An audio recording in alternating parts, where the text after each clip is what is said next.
Hello everyone, this is Gorax and today I'm going to show you how to deal with Chief Challenge Auster. During this recording, we are in week 3 of Continental Challenge on a test server. However, I kept everything the way it should be on week 1 for you. The Psychic Ore will only have tier 5 unlocked. Some of you will be looking into tier 6 already. And as always, I'll not be touching the equipment. It will be base, so you can only improve on the damage. So now the strategy for Auster. For each debuff stack on the boss, their damage taken increases by 4% up to 60 stacks counted. So we can increase our damage quite significantly. And this is why, looking at it, the poison team seems like no-brainer. After an ally resists or dispel one debuff stack, they gain one undispellable stack of damage reduction, lasting indefinitely up to 30 stacks, so 30% damage reduction. When it comes to the skills on Auster, while shooting arrows with basic attacks or skills, the hero fires a tracking arrow up to 2 enemies inflicted with frost, dealing cold damage to them and inflicted frost. Damage dealt by the tracking arrow also recharge his ultimate by 2.5%. We want to avoid that as much as possible because remember, the more rotations, the more damage dealt by the boss. His battle skill will fire 3 random arrows at random enemies, ignoring 100% of defense. Bring HP. This will help you survive longer. This is random, so no matter where you put your heroes, they will be affected by it. However, his ultimate is diamond-shaped, which shoots a powerful arrow, dealing damage, and 100% chance of inflicting frost. So this is how he applies frost, only through his ultimate. The tracking arrows attached to this skill will fire at all enemies within range and deal higher damage. So the idea here is to group your heroes so they take damage from the ultimate, the 3 tankiest one, and 2 far away to avoid that ultimate. And here is your placement. You have 3 tanky ones on top and 2 squishy damage dealers on the bottom. The strategy is pretty simple. Let me show you how the fight looks. We start the fight and Auster will cast his ultimate toward the top 3 heroes, avoiding Lothier and Slade here. We just rinse and repeat until we die. The boss is hitting like a truck, and the random arrows will sometimes hit our Slade. As you can see, the arrows are being tracked to Slade as well as Lothier. This is why we bring Ogok with Immortality to mitigate the deaths. Also, the team is doing around 247 million without any inspirations, and it's doing same damage without a Lothier exclusive artifact. Once again, showing you that a single copy of Lothier is all you really need, as long as you have Statue of the Serpent Deity. Obviously, the top tier team will require Slade as well, as he works really well with addition to the poison team. So how do we build a poison team? Let's start with the top. We'll have Ogok using Horn. We will use these talents to share our resistance. We'll build him with around 325, even more resistance. That means you can build less resistance on the top heroes. We will use 3 Ears emblem set to boost everyone elemental damage. Also Horn to boost the damage. It's all about damage because we have Ogok to save us. The immortality will help us survive. We have Twitch with Witch's Remain. A Slate is doing a super good damage. If you don't have Lothier, you obviously can build Twitch as Lothier and bring someone else to apply Witch's Remains. We'll use Puppeteer set on him and extra healing in case we need to top ourselves up. And these are the talents that we use. We focus on accuracy and resistance. Enough resistance to avoid that frost, because if we don't avoid the frost, the boss will constantly speed up and kill us eventually. Vikana, finally we can use Vikana with a proper artifact for her, which will be Titan's Rip. When she resists, she will increase the team's damage by 15%. She will use Emissary Robe, as she's built with accuracy as well, to apply poison.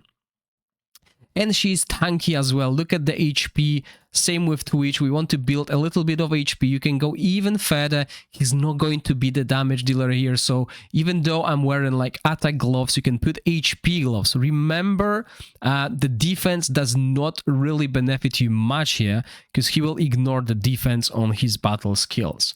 Now our damage dealers, Auster, remember, same damage with and without this artifact. We built him with 4 mythics.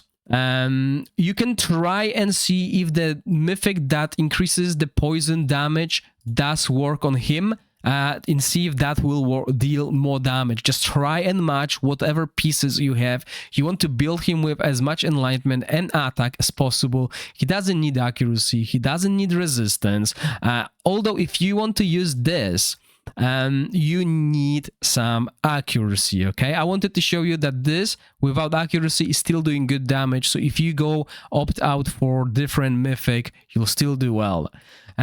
These are the talents that I opted out, and obviously you can try mix and match the talents, whatever gives you the most damage, because you will have access to different things than I do on the test server. And then we have Slate. So Slate will use Statue of the Serpent Deity. These are the talents that we use on him, and we build him with accuracy and a lot of enlightenment and attack. Okay, he is safe there in the back, and when he applies the wrath of damage, he will apply this buff on the boss, and the boss will take extra derivative damage. So when it comes to the timings, 18-second rotation, 13.5 start on Ogok, and then just default. You want that immortality whenever. The boss is constantly dealing damage, constantly applying pressure. At DPS, we'll start with Vikana, put in a mark, then Twitch, applying Witch's Remain, and then our damage dealers. You can watch closely at the start of the battle and see at what point there's the most stacks of poison on the enemy, and then cast Auster's ultimate. However, if you're lazy like me, this is solid, this is enough, and the battle is pretty simple. As I said, 247 million damage done without using any equipment enhancements, which obviously will help you build Auster with accuracy as well. If you go this road, not necessary, but helps a lot. Same as getting resistance and accuracy between those heroes. Much easier with tempering, much easier with equipment enhancements.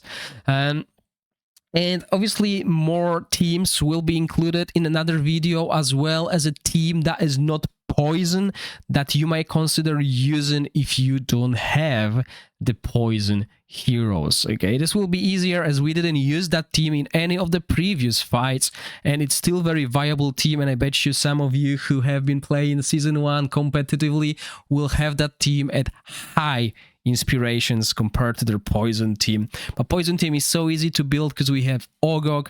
In the other team, we'll need to try and survive as long as possible while doing damage, and it's not easy against this boss because he does hit like a truck with this battle skills. As you can see, Slate and Auster are sometimes at a low HP, but if you can survive, you will do very good damage. Obviously, this team is behind the damage of any other team that I showed you. When it comes to the best teams, they are like 30-20 million behind the other teams, but maybe some of you have high inspirations of those heroes, so that's what we're gonna do. We're gonna inspire all of the heroes just after this fight to see how that helps the team, because if you have Ogok Inspiration 5, it's a huge boost. He doesn't need accuracy anymore to apply his attack penalty, which means the boss is doing less damage, which helps us to survive longer. And if we survive this, we will even do more damage than I had previously. So 247 was previous max. Now we're looking at 250, I would even say close to 260 if we can get one more ultimate. No, we didn't, we died. But that's the issue. We at least survived almost the whole battle. So 253 million. Let's inspire these heroes and see the difference. Twitch Inspiration 5 is huge. You can ignore accuracy, so that's quite mandatory if you want to utilize Twitch to the highest level. Let's see low fear. Sadly, low fear's damage is not going to increase because I don't have any more copies. Slate, we got 2 more copies, so he doesn't have a shield. And his second inspiration, for each enemy on the field, the hero deals 4% more damage, so we got a lot of extra damage here.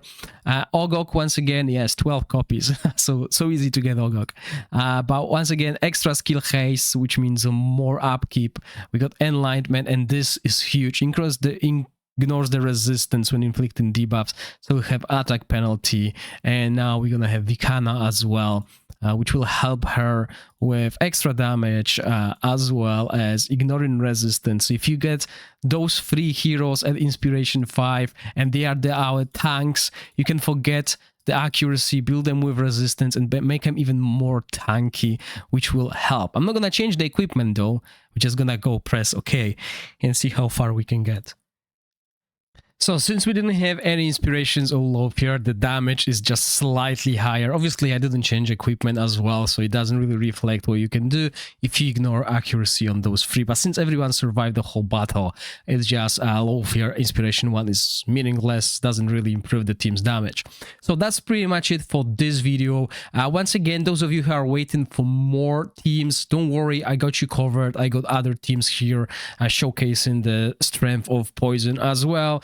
Once again, once this is released and you still struggle building your teams, reach out to me on Discord and I'll help you out. And once again, thank you all for your support, watching, and I'll see you in the next one. Bye!